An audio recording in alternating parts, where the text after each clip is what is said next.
I feel like a sideline coach. I don't know. Clipboard just shoved into your pants. Yep. All right. Watch around on the. Hey, Memphis trip. Psychedelic Experience record run number 27.2. All right, so we're gonna finish up talking about the records that we grabbed in Memphis. Check out part 1 if you haven't yet, and I'll let you to it there, Coach. All right, sir, let's do it. Go team, go sports. All right, pick up from Shangri La Records. I think this might have actually been the first record I kind of put in my pile at the Pretty store. sure it was. I think it was one of those ones where pretty early. Ooh, I've seen this before. Yeah, I was like, look at that cover. This is a must come home with me. I think it was $12. It's Danny McCulloch, Wings of a Man. I'm almost positive that he was the bass player in Eric Burdon and the Animals. Not the original Animals, but the offshoot with Eric Burdon where he just kept their name and went a little more psych. It's okay. This is not nearly as psychedelic as the cover would have you believe. One track, two I'll say, Wings of a Man, and then there's another one, Mr. Moon maybe, if I'm remembering correctly. Both of those get a little bit psych pop. They're pretty enjoyable, but overall this is pretty mainstream rock. A little bit bluesy like you might expect from being in Eric Burdon and the Animals. I don't know. Not upset that I bought it because it's cool and it's cool to have and the cover's awesome, but this may not stick around the collection. It's just not quite good enough to be like, yeah, I'll keep it.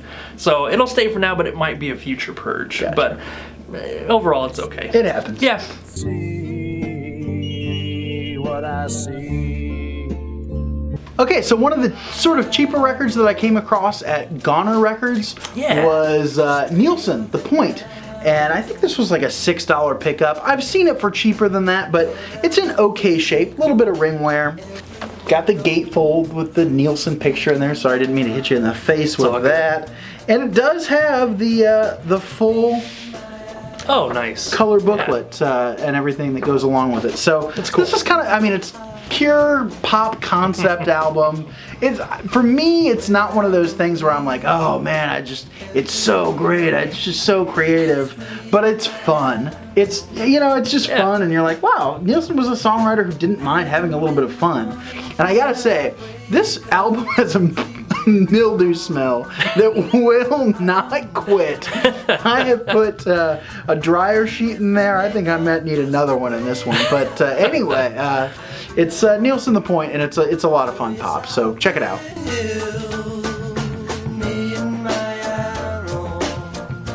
This was a Goner Records purchase as well. I think you might have even thrown this my way. I think I might have.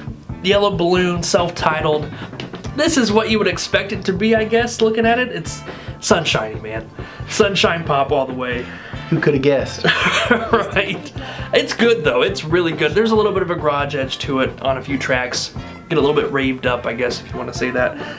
Can't get enough of your love in Junk Maker Shop. The last two tracks and side two are both pretty good. They're That's the a ones cool that are name for it. Junk Maker Junk Maker Shop. Shop and SHOPPE, because we're still coming out of that British invasion there, so it's gonna be, you know, we're gonna change the spelling up a little bit. But yeah, pretty enjoyable stuff. Poppy. I think this was $10 or $12, so again, not breaking the bank on anything yet. But enjoyable. What if you and I had a head shop that was called the Psychedelic Shop? Yes. Yeah. Let's do that. I'm all about it. We would just sell records. We wouldn't actually deal in drugs or anything like that. Yeah. Is what you were saying. One of the sort of, again, I don't want to call them tack-on records, but I sort of go in and you get your, like, oh, that's the one I really want to get, and I'll pony up for it. And then, like, all right, a couple of, more affordable ones. So, again, probably $5 or $6 at Shangri La. The Bee Gees, Nice. Trafalgar. Yeah. I think that the Bee Gees, there's a trilogy of early Bee Gees albums. Bee Gees first, Odessa, and Trafalgar. They had a maritime theme for some fascination in the late 60s with sort of this like turn of the century or even before that maritime stuff. But Trafalgar kind of going with that look there on the gatefold. Cool, I like that. And of course, opening track on side one, How Can You Mend a Broken Heart? Oh. Give Mellow My Yellow jam. a minute here. That is my jam. It is one of the most beautiful pop songs ever written. It is heartbreaking the way that he sings the song. I was driving in my car with my wife and it came on and I was like, oh, I love this song. I cranked it up and she was like, this song's kind of cheesy. No! We got, not in an argument, but I was defending the song. And then he gets to the point where in the song where he's like, it's just that gasp. Oh, I love it so much. It was like, how can you not be punched right in the gut and have your heart ripped out? How can you mend a broken heart? He's crushed. I love it. Love it.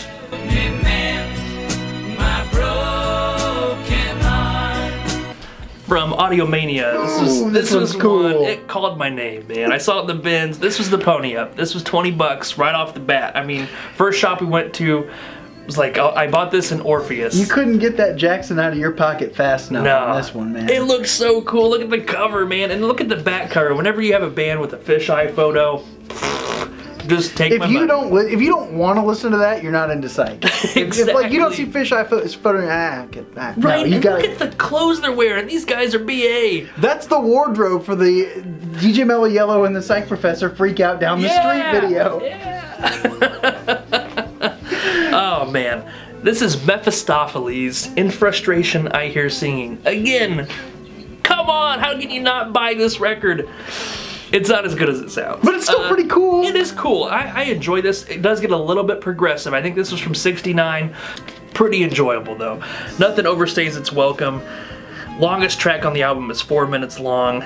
It's all pretty good. It really is. It's got a little bit of a folk tinge to it as well in a few tracks. This is good stuff.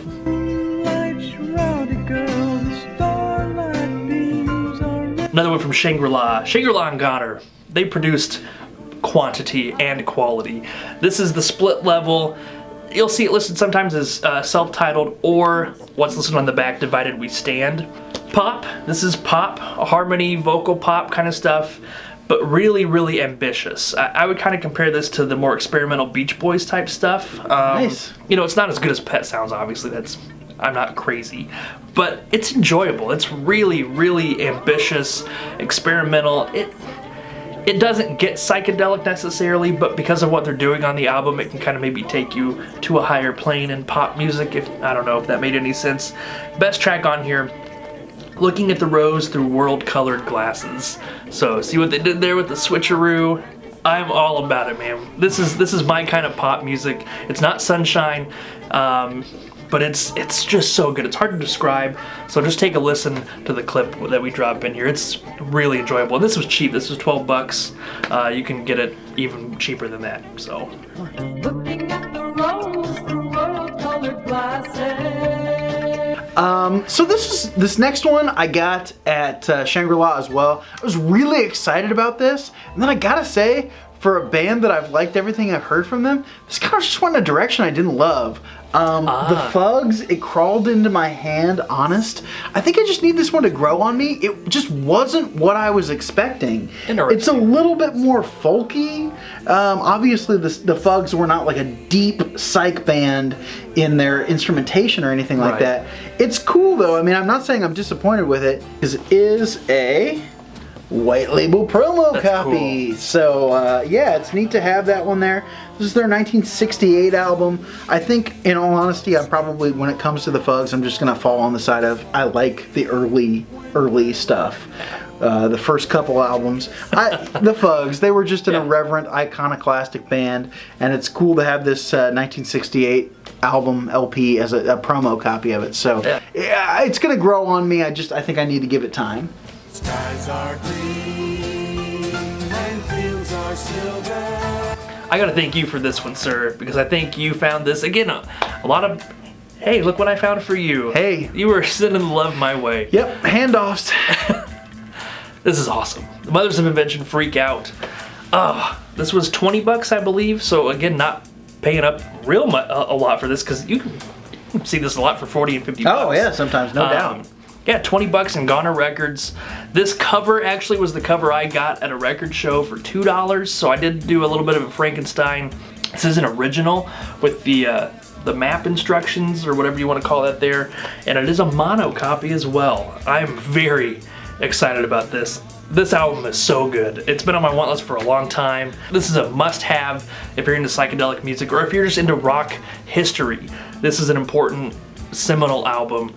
and you need it in your collection. I'm glad that I finally do. So mark that one off the jealousy generator. Yeah.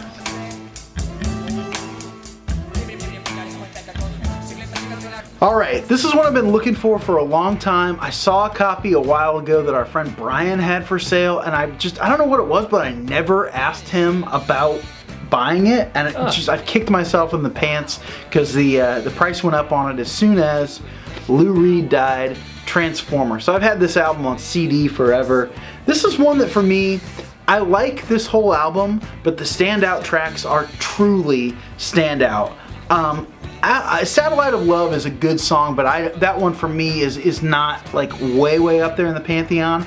But Vicious, Perfect Day, and Walk on the Wild Side are three of my favorite rock songs. Vicious kills me. Like, I love Vicious so much.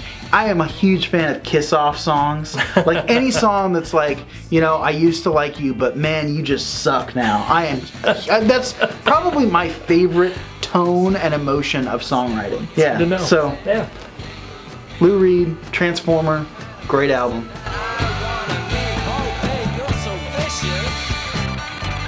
This is Dr. John, the Night Tripper, Gris-Gris. Oh man, from Shangri La as well. I think at $20, 15 or 20. I can't remember. It wasn't that crazy expensive. I've wanted it for a long time. This is it's just, we're just gonna. Another one that if you're into psych, you have to have it. It's an indefinable album too. You'll really hear that a lot about, you know, interesting pieces of psych, but this is out there even for like, this isn't like even weird psych. You're like, well, but that's not this. Exactly. This is dark. This is one of those, like, if you're home by yourself and listening at night, I don't know. I don't think I'd recommend that. This is an afternoon, lights up a little bit, looking over your shoulder. He lights up a little bit. Oh. The voodoo vibe is pretty strong on this one. Yeah. And it's creepy, but man, it's good. I love me some Dr. John. I do. So. Oh, fantastic.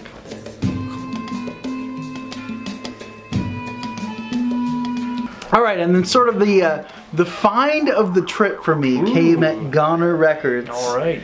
This is one of the weirdest records that I own. Oh, yes. This is Harvey Mandel Jews Harp Band, War Between the Fats and Thins. I'm not even certain how to describe this album. Harvey Mandel was an American expatriate who'd basically left the country after extreme unpopularity because he testified to the House Un-American Activities Committee and named names. He goes to England, sort of into obscurity for a little bit, and then comes back with what I'll call a jaw harp band and records this piece of like weird kind of comedy, kind of social commentary. One of my favorite moments from the trip was being at Goner Records when he was like, I'm going to go listen to this at the listening station. A couple minutes later, I just look over and he has the headphones on, holding the album cover, and is laughing uncontrollably. It was 18 Nuns, man. I just cracked up because I was like, what is this? There's no, like, this is, I mean, it's jaw harp. And I mean, there's an attempt to be trippy, but it's jaw harp. And there's an attempt to be funny. And it's jaw harp. Yeah. So, I don't know. Harvey Mandel, Jews Harp Band. That's awesome. Anyway, sort of find of the trip for me in my weirdo albums.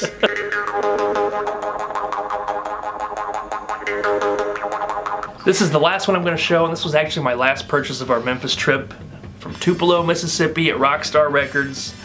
Found in the A bin. For some reason, somebody must have misplaced it. This is the Peppermint Trolley Company self-titled album. This was actually in the shrink wrap, but it was coming off, so I went ahead and just pulled it all the way off. Oh. We saw a copy at Goner Records for 20? 25. 25. This was 15. I hopped all over it.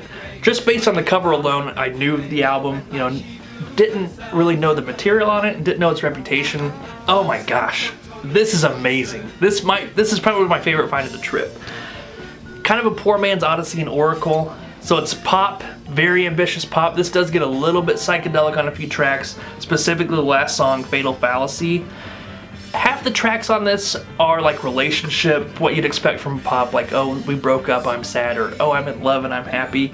And the other half is like social commentary about what's happening. And I love that. I love when pop music has something to say, and when they take themselves way too seriously, when they get a little pretentious. Man, it's so good.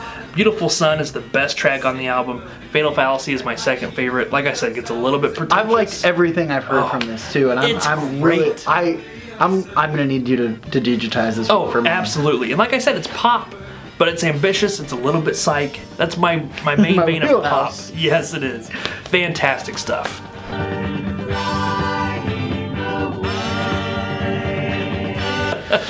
All right, so that's our stuff from Memphis. We had an awesome trip in so many regards. Oh, yeah. Barbecue Baseball Records. What else could you ask for? It was amazing. Great trip. Quick trip, but great. Oh. Have to repeat next year, Yeah. I think. We already talked about possibly doing it in the winter when it's maybe an early February weekend, one night sort of thing. But down and back. Should be good stuff. Yeah. All right. So anyway, that's our record run for this time. Keep tuning in, keep commenting. Thanks for subscribing and all that other stuff. And we'll see you next time. Until then, avoid scratches and stay in the groove.